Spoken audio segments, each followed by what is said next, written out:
Hi there, Mark here again from talkingbass.net.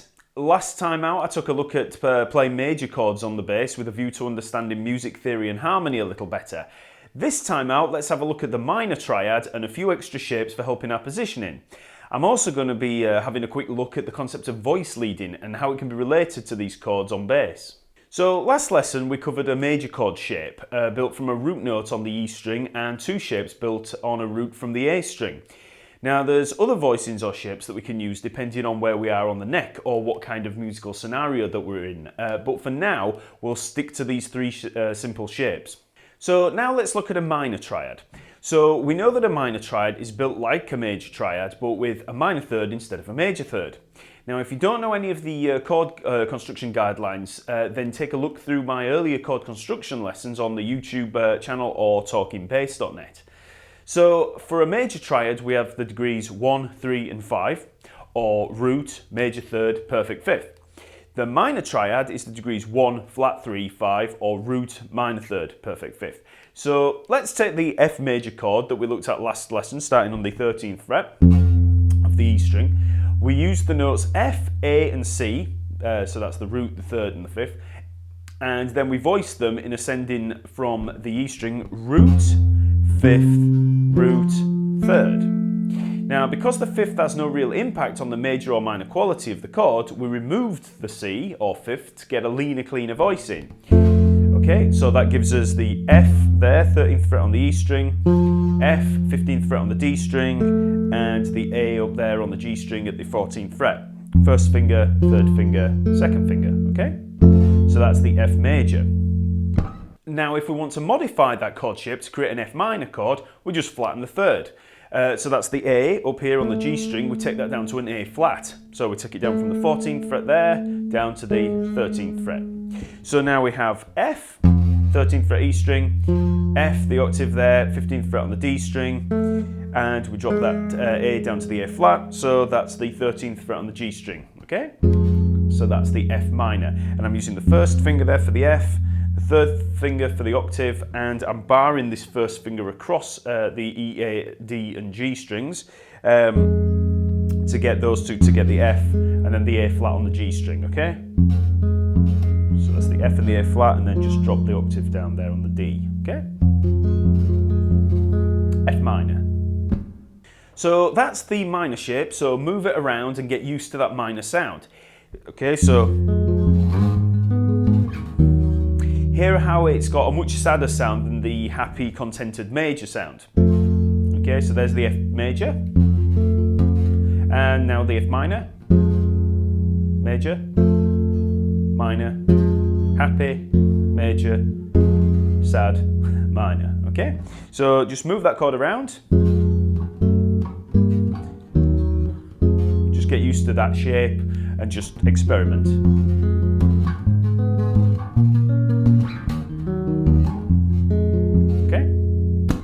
So now we have a minor chord starting on the E string, let's build one from the A string.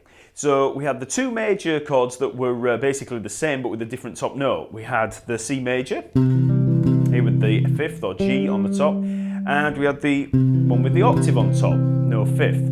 So now let's just modify those patterns to make them minor. So here's our first C major pattern of C at the 15th fret of the A string, E 14th fret D string, and G 12th fret of the G string. Now we drop the third down a semitone down to the E flat, down here at the 13th fret of the D string, and we have C minor. So use the fourth finger for the C there, second finger for the E flat, and the first finger for the G. Okay?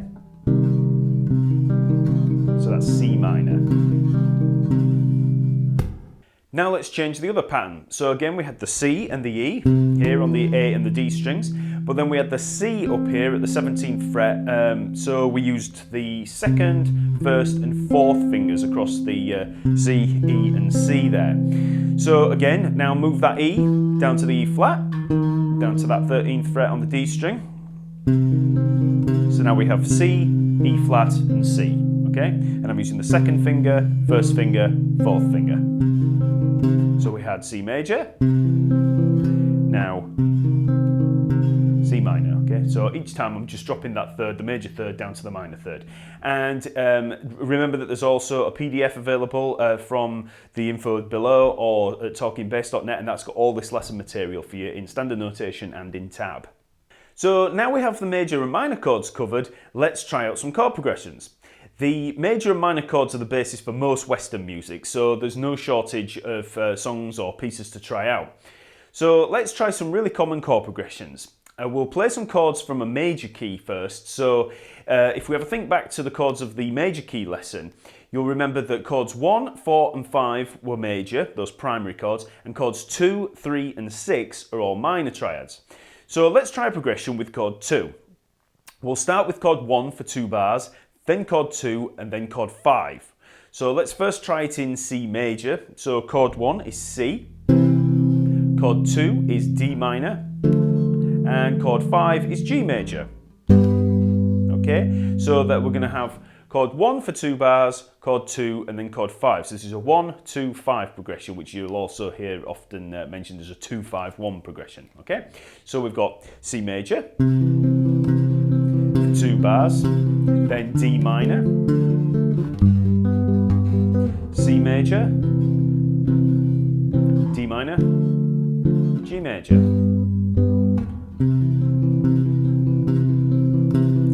D minor, G major, C major. Okay, so 1 for 2 bars, 2 and 5. So for those chords, I've used the C major chord with a root on the A string and the root third octave voicing. Then I've used the D minor with the root third fifth voicing there, starting on the A string there.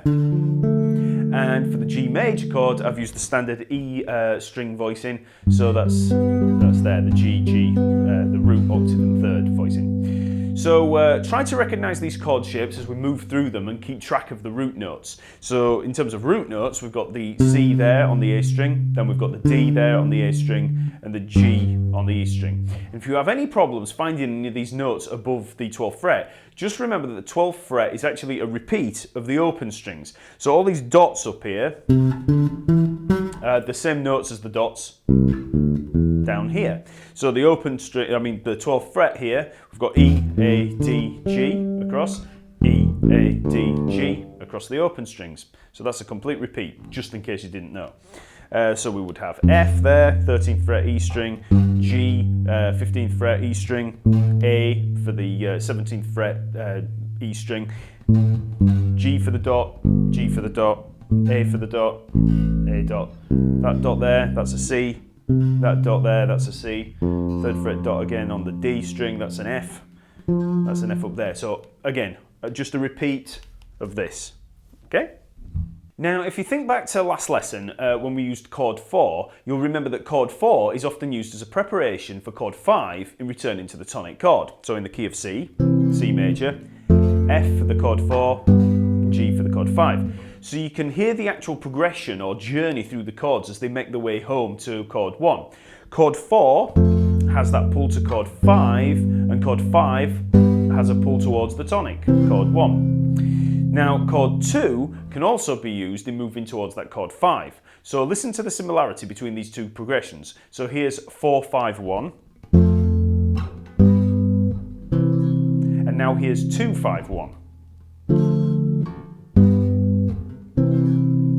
Now this is because chords 2 and 5 are very similar. If you think of the notes in there, we've got D, F and A, okay, for the D minor, and we've got F, A and C for the chord 4, for the F major, okay? So we've got F, A, C, D, F and A. They've both got the F and the A, okay? So in terms of the D minor, we have the F and the A there, that's the 3rd and the 5th.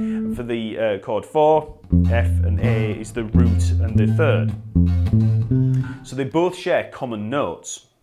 Now the similarity between these two chords, chord 2 and chord 4, is really noticeable if we look at the actual scale degrees within the key. So here we're in C major, and we've got the chord 4 there, F, then D, and if we look at the top two notes, that F and that A, we've got scale degrees 4 and 6, okay? Now look at the D minor. okay, and we've got that F and the A again, so 4 and 6, okay? These two notes are the important ones, the 4 and the 6, okay? So that F and the A then moves up in G major to the 5 and the 7, which is the G and the B. So F to G, D to G, those two notes are both common in both progressions, which then comes back. So just remember that chord 4 and chord 2 both kind of serve the same purpose in moving up towards the chord 5. Now, last lesson I touched on this heavy sense of resolution between chord 5 and chord 1. So in the key of C major, G major to C, okay, 5 to 1. Now, that sense of resolution, that heavy tension and release, comes from the same principle as we've just been looking at with the scale degrees. You know, from 2 to 5 and 4 to 5, okay? So if we stay in the key of C major, we have chord 5, G, resolve into chord 1, C. And the notes in those chords are G, B, D for chord 5 and C, E, G for chord 1, okay? So in terms of the voice leading between those two chords, we have the G in the G major. That stays where it is because both chords, C and G, they both have a G. So that just stays where it is, doesn't move. The fifth of the chord, the D, that moves to the E of C major, okay? So that moves up to the E. And then the important note that we're wanting to look at is this B. So the third of the chord, the third of G major, that moves up to C, the tonic. Now it's this note in particular that has a lot of, that's responsible for a lot of this tension and release because that's the 7th of the key, okay? So B in C major, so C, D, E, F, G, A, B. We're up at the 7th, tension, release, okay? So wants to resolve, okay? So that's the 7th, moving up to the root. And that's in that G major to C major. So chord 5 to chord 1 contains the 7th, moving up to the 1st. And the D moves up to the E, obviously, and the 5 stays where it is. But it is that leading tone that has a lot of this pull. So you can see that in learning how chord progressions work, it's not only important to know what notes are in each chord, but also to know the scale degrees of each chord within a key. So here I'll just run through the listing of all the chords or triads within a major key. So we've got chord 1, so I'm in C major here. Well, I'll start here. Chord 1, 1, 3, 5, so that's scale degrees 1, 3 and 5 within a major key. Chord 2 is 2, 4 and 6. Chord 3 is 3, 5 and 7. Chord 4 is 4, 6, root or 1. Chord 5 is 5, 7, 2. Chord 6 is 6, 1, 3. And chord 7 is 7, 2, 4. Okay? So you can see how each one of these chords has got its own set of tensions within the key that gives it the certain character within that key. So now let's move away from the key of C major and try that same 1, 2, 5 progression in the key of F major. So we'll use this F here at the 13th fret of the E string as the starting point. So the E string based chords are now going to be built from the A string and vice versa. So the progression is going to be F major for 2 bars, G minor for a bar, and C major for a bar. So 1, 2, 5. So we're going to use the F major here, it's going to be the E string based major pan. Then we're going to move up to the E string based minor pan for the G minor, and the A string based major chord there, root 3rd, 5th, for the C major, okay? And then we're back to F major. So I'll just run through that chord progression a few times. So F major.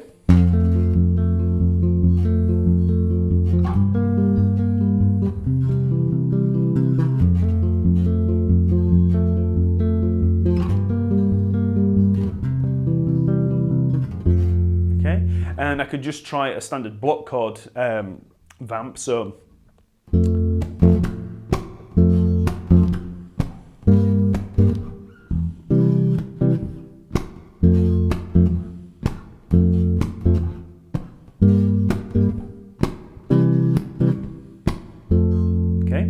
And now I'll try with a different C major. So the C major there, we used the A string version, root, 3rd, 5th. Now let's try it with the octave on top. So we've got the C, E, C voicing. So again.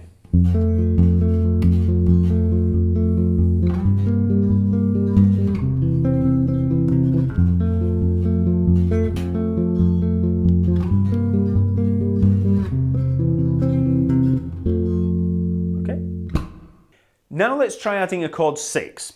Now in a major key, chord 6 is always minor, so we'll stay in F major for now, and chord 6 will be D minor. So the chord progression is going to be 1, 6, 2, 5, all for a bar, or F major, D minor, G minor, C. Now, as I mentioned earlier with the movement from chord 2 to chord 5, so we had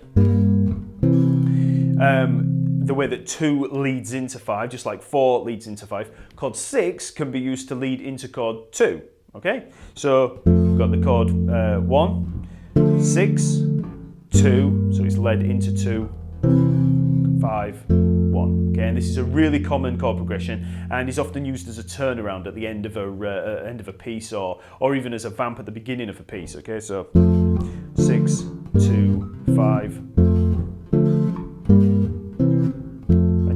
that 6 moves to the 2, which moves to the 5, which moves home. Okay, so we're on this journey, moving from the 6, eventually landing home there at chord 1. Okay, so just to go over the shapes again, we're using the F major there, the E string based pattern. Then we're using the D minor there based on the A string, so it's a so that's the root, the 3rd, 5th pattern. Then I'm using the G minor there as the E string based pattern. And then I'm using the C major there, and this time I'm going to use it with the octave on the top, so the root, 3rd octave, A string version. And we're back to the F major, so D minor, G minor, C major, F major,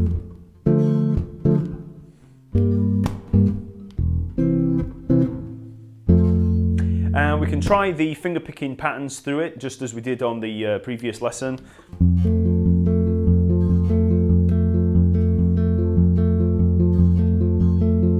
Okay, so through the progression.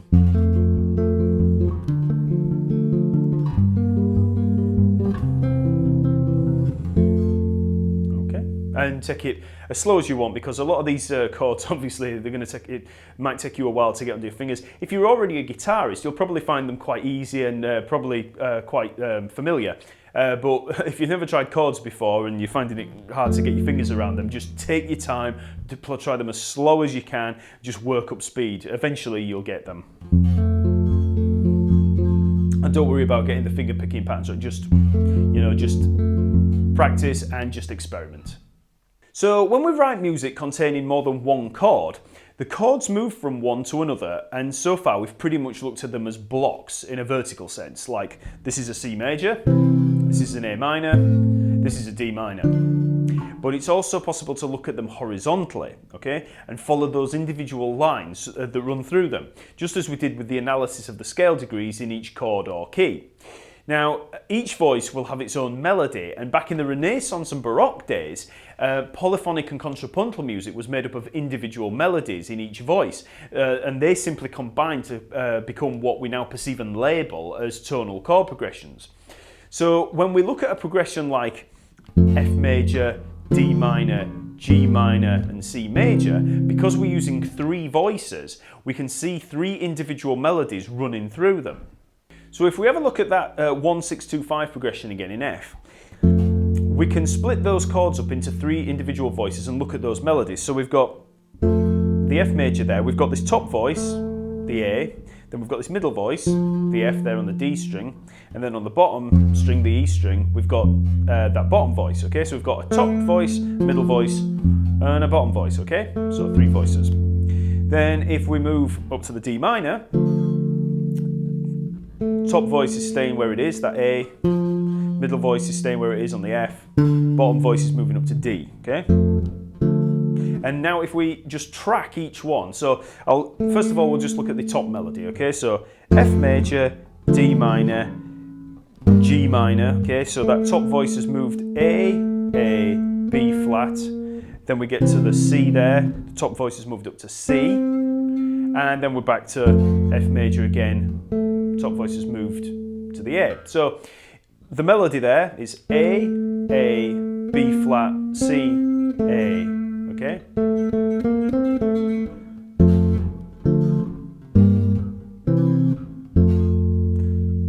Okay, now if we look at the middle melody, so we're starting here with this F, we get F, G, E, F, okay?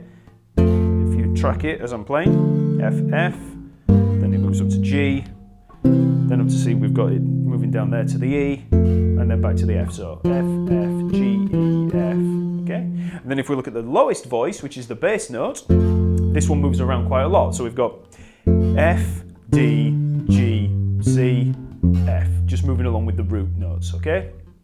F, D, G, C, F, okay? So we've got three separate melodies working through the chords there. So we've got A, B flat, C, A for the top melody, F, G, E, F for the middle melody, and F, D, G, C, F for the bottom melody. So that's three separate melodies, three separate voices, okay? The way these voices move from one chord to another is called voice leading, okay? So as we just saw with that top melody note, when A, B flat, C, A, okay? That's leading from one chord to another. So we have A to A, then we have A to B flat, then B flat to C, and then C to A, okay, through the chords. So F major to D minor, that voice leads from A to A, so it stays on the same note. Then from the D minor to the G, that voice is leading from the A to the B flat. Then from the G minor to the C, we're leading from B flat to C. And then from the C major to the F, we're leading from C down to the A, okay? So it's not complicated really, I mean it's just the voice, that voice is leading from one chord to another, okay? Now this voice leading concept is really important in arranging, and it's how we weave lines through chords for an instrument. So ideally we want the voice leading to be nice and smooth. So you'll notice that each voice in that 1, 6, 2, 5 progression we just played moved only a small amount. The top voice stayed on the A, then it moved up to the B flat, up to the C and A. It's all scale-wise movement. Okay, it doesn't move that much. Now, don't worry about it too much, you know, this voice leading. It's tough to keep the voices that smooth all the time on an instrument as string limited as a bass. But just try to bear it in mind when you're deciding on the chords that you want to use for a particular progression. Try to keep the chords fairly close to each other and you should be fine. The problems come when the chords are really far apart, like this. Okay, so the voices start to jump around all over the place and the movement of the chords can sound really disjointed. So as I've said before, it can be good if you want a certain musical effect, but not all the time. So again, here's a contrast between the same progression all over the place. And now with smooth voice leading.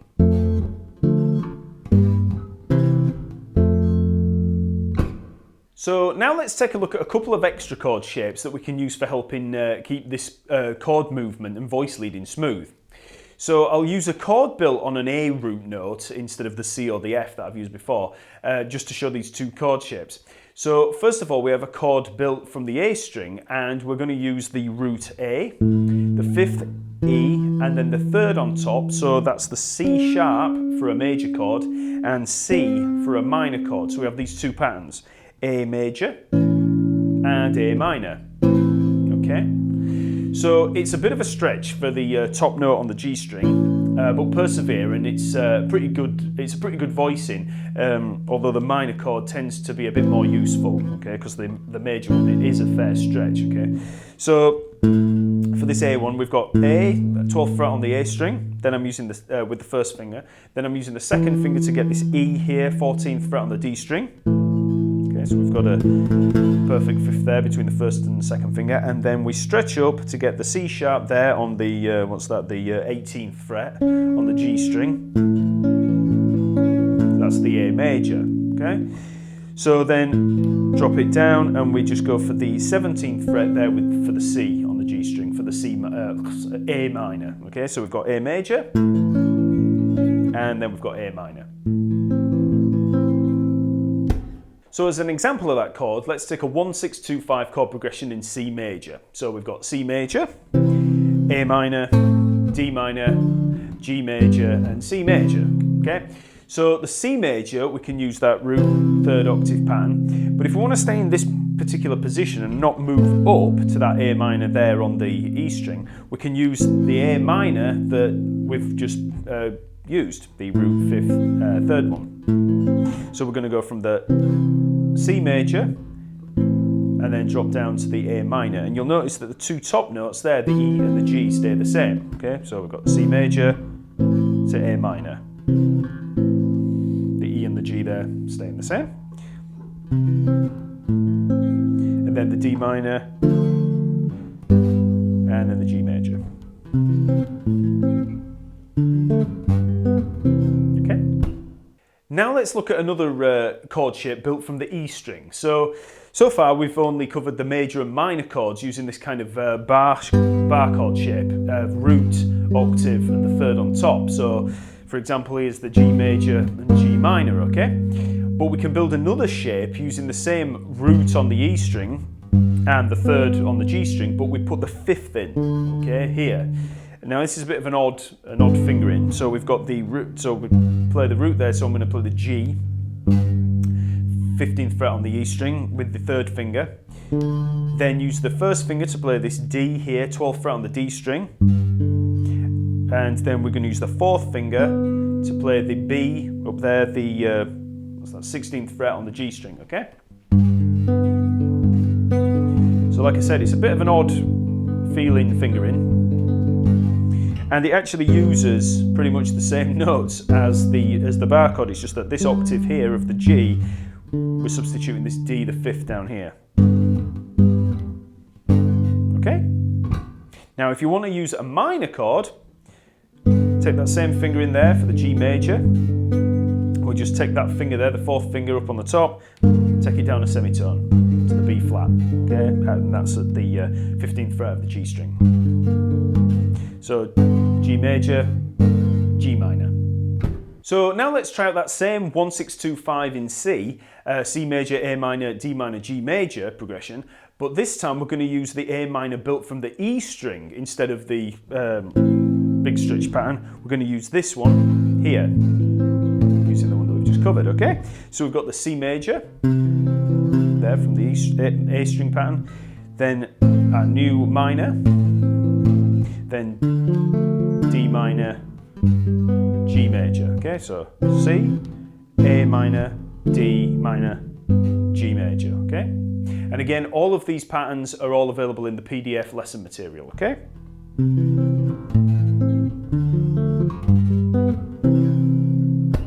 Now as another example, let's try a simple 1-4-5 progression in C major. So we're going to use C major for 2 bars, and I'm going to use this root third fifth pattern here, the A string.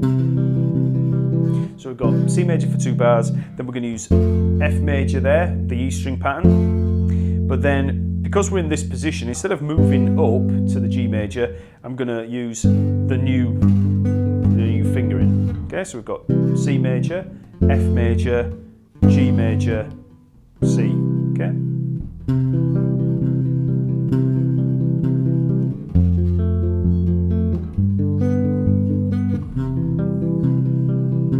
C major for 2 bars, F major,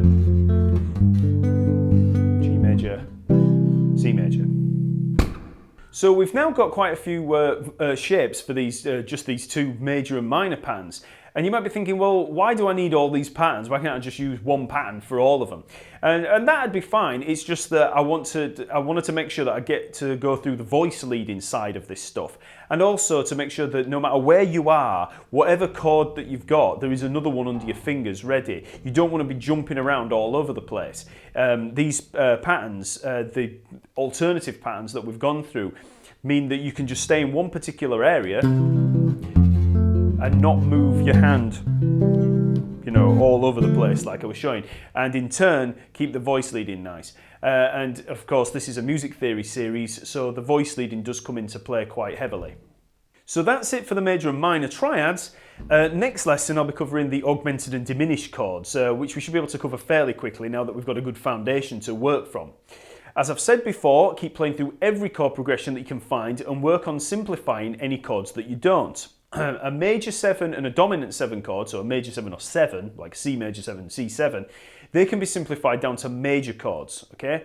And a minor 7 chord can be simplified down to a minor chord, okay? It's a minor triad, okay? So we're simplifying 4-note chords down to 3-note chords, and that means that you should be able to get through most stuff. So subscribe to the channel using the button below if you want updates on all my weekly lessons, and also like this lesson if it's helped you and leave a comment. Also visit talkingbass.net if you want to find more lessons, articles and downloads, and subscribe to the newsletter if you want to receive special updates, news and the free scale reference ebook. Okay, see you later.